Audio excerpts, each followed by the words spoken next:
thepascal. You are now rocking with that dude Pascal. Good morning, everybody. I hope you guys are all doing well. We got some breaking news that happened overnight. This is some very interesting and odd stuff. I'm still trying to understand what is going on with these airplanes, because these airplanes are just losing their doggone minds. I don't know. Something's up and something's not right. And what I mean by this is that there is a flight carrying 10 particular people that is now missing in Alaska. Yeah, guys, this is some weird stuff, and I wanted to share this with y'all in this quick early morning breaking news update, or this breaking news information that happened overnight, okay? And this is still crazy because we've been still dealing with a lot of aircraft issues, aircraft crashes, collisions, you name it. Something's up. Something's going on in the air. Real talk, and we need to talk about that for sure. So let's take a look at this, okay? Rescuers search for missing plane carrying 10 people in Alaska, okay? Officials work together to gather details of plane heading across Norton Sound in third U.S. aviation incident in the last 8 days. That is one too many. I don't even know if the saying, if there's even a saying. There's zero. It's zero too many, right? None of this should be happening, right? None of this should be happening, but still this stuff is going on as we speak. So rescuers searched on Friday for any sign of a plane that went missing while carrying 10 people across Alaska's Norton Sound south of the Arctic Circle. The Bering Air Caravan, a single engine turboprop, was heading from I can't pronounce that, okay, Unalakleet, I guess, to Nome. Okay, I can't pronounce it. Sorry, guys. All right, to Nome on Thursday afternoon with 9 passengers and a pilot, according to the Alaska's Department of Public Safety. So authorities were working to determine its last known coordinates. Okay. Now this particular town has a community of about 690 people in Western Alaska and about 150 miles southeast of Nome and 395 miles northwest of Anchorage. All right. So the disappearance marks the third major incident, which we already know. I mean, come on. We already know what happened in D.C. We already know what happened in Philly. It's been pretty insane. We already know about the collision that happened in Seattle as well, which is on the, right there on the runway, which is absolutely crazy, right? The Cessna Caravan left this town at 2:37 p.m. and officials lost contact with it less than an hour later, according to David Olson, the director of operations for Bering Air. All right. The aircraft was 12 miles offshore. The U.S. Coast Guard said it was operating at its maximum passenger capacity, according to the airline's description of the plane. That doesn't sound too good now, does that? That sounds like, yeah, like they were if they're at their capacity, that might mean that it also depends on like how old this plane was, right? How old was this plane, et cetera? Because we've been dealing with planes that are that have been dealing with collisions, et cetera, that are pretty old. They're not made in 2022 or anything. Like, these are kind of old planes. So I'm wondering if this plane is old as well. And of course, if you do a good amount of maintenance and upkeep, yeah, these planes can go on forever. I mean, it's just like any other, vehicle or aircraft out there, I would assume. But at the same time, I mean, I still am wondering what the hell's happening here, right? What could have possibly happened that would make this plane just disappear? Now, obviously, the instant reaction that I have in my mind is that they're in the ocean. They're in the water. Okay. I mean, that's very, very possible, but still, it does make you wonder what's up. And then the fact that they say that they were at the maximum passenger capacity, that just makes my heart skip a beat instantly, right? So the staff at Bering Air is working hard to gather details, get emergency assistance, search and rescue going. Okay. So it serves 32 villages in Western Alaska, from hubs in Nome and a bunch of other places. Okay. Most destinations receive twice daily scheduled flights, Monday through Saturday. Airplanes are often the only option for travel if of any distance in the rural Alaska area, okay, particularly in the winter. So this is the only option. The only option you got is to fly, which is also very interesting. Okay, the Nome Volunteer Fire Department said in a statement on social media that ground crews were searching across the coast.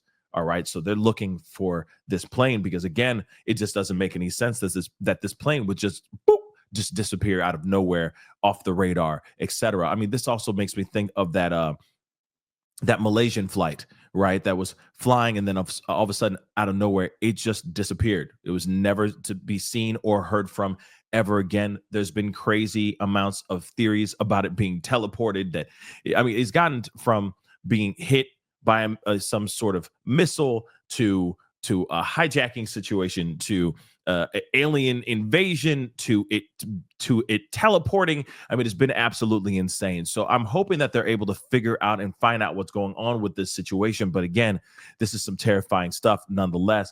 I got this clip from Fox News that I want to share with you guys. This is they're covering this situation, and a lot of people are starting to talk about this morning. So let's take a look at this. Up with us here on Live Now from Fox. We made it to Friday. It's February 7th. I'm Jeanette Francine. As we come on the air, we are following breaking news headlines. It does take us out to Alaska. I want you to take a good look at your screen. Yeah, let's take a good look at this. This is nothing but water. You see that? There's nothing but water. This is the worst situation to be in, to be completely honest, especially when you have a plane missing. That plane could have, as soon as it got fairly close to the shore, just engine went out, something bad happened, right? And it could be in the water. That is a very possible outcome with this situation. But that would require serious search and rescue to be out there doing everything they can. But look at that. Last, ping, if you will, was literally just a little off the coast. I mean, there's a little bit. It's a little ways, but still a little off the coast. And it's just water. It's not woods. It's not some snowy land.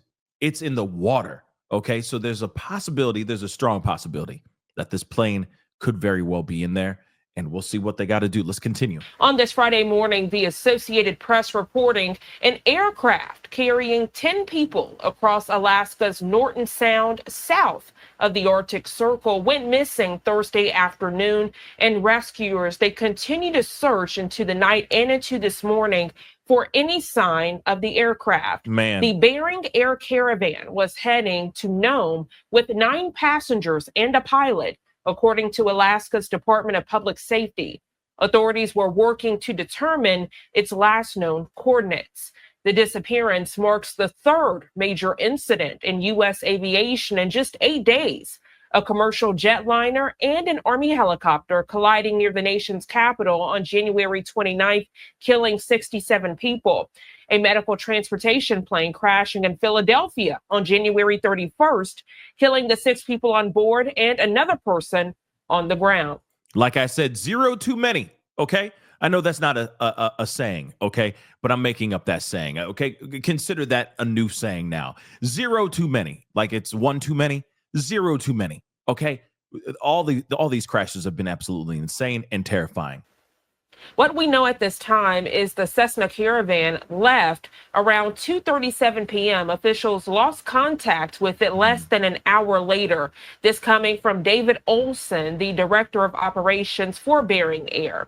He also goes on to share that the aircraft was 12 miles offshore, sharing that with the U.S. Coast Guard.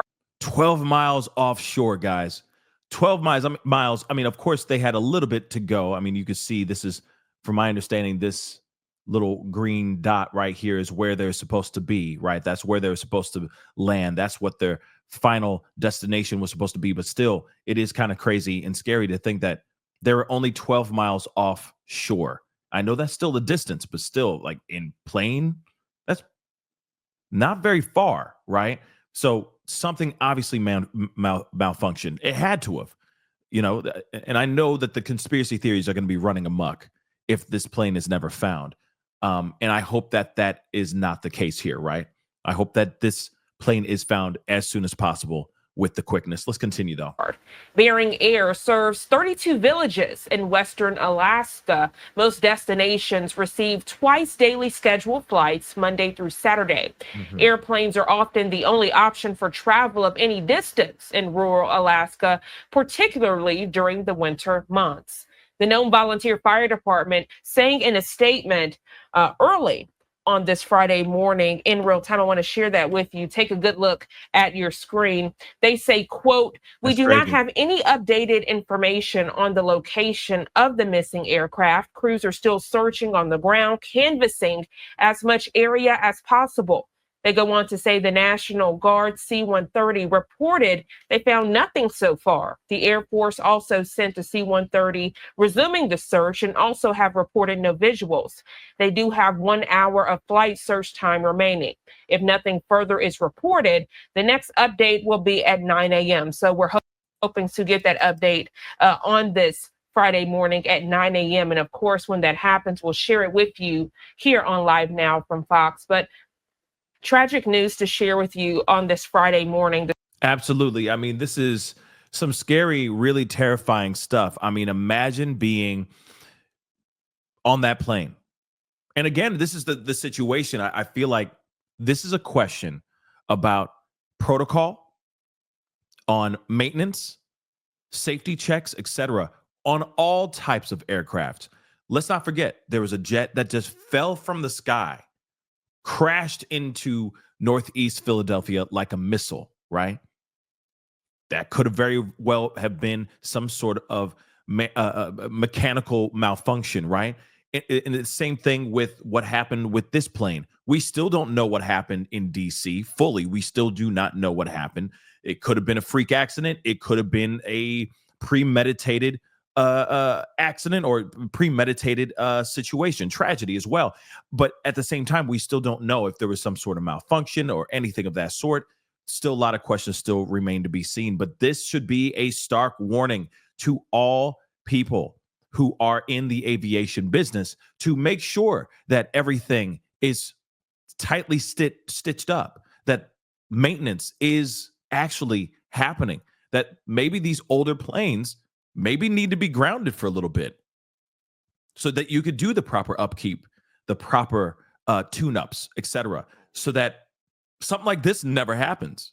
But like I said, this is some crazy stuff. We're going to keep an eye on this, but I just wanted to give you guys this quick update. So please comment down below. Let me know what your thoughts are. If you know of any more information, definitely comment down below. Don't forget to hit that like button down below. Crush that subscribe button, and we'll talk here very soon. Be good to yourselves. Be good to one another.